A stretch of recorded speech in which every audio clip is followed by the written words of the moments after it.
Alors le bilan, c'est que nous avons dû faire face à un certain nombre d'événements négatifs, notamment le Covid, avec la quasi-fin du Covid, mais malgré tout un certain nombre encore d'impact pour la population.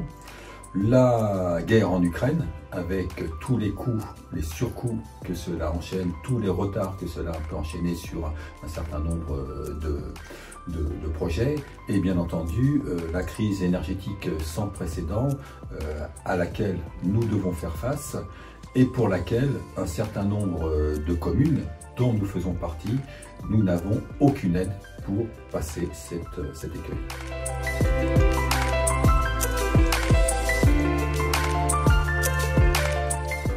Effectivement, ça peut paraître incongru, mais j'estime que dans une période comme celle que nous avons actuellement, il est important d'avoir aussi des instants de festivité et de positivité pour que toute la population ne sombre pas dans la morosité.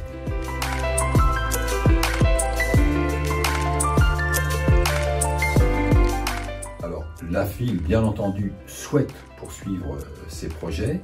Il faudra en avoir les moyens financiers et nous allons nous attacher à obtenir ces moyens financiers. Ces moyens financiers pourront être obtenus par, sans parler trop de finances internes, par nos autofinancements, mais aussi par des aides de la part de nos partenaires réguliers que sont le département, la région et l'agglomération. Et je l'espère aussi que pour une fois, une ville comme les Clés-sous-Bois ne sera pas laissée pour compte par l'État dans un certain nombre d'aides dans le cadre de la crise que nous traversons à l'heure actuelle.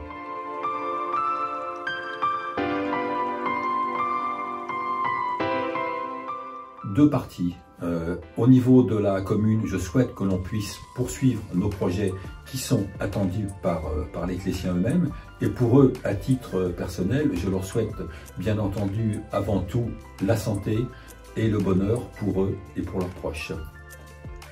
Chers Clésiennes et Clésiens, je vous souhaite une très bonne année 2023.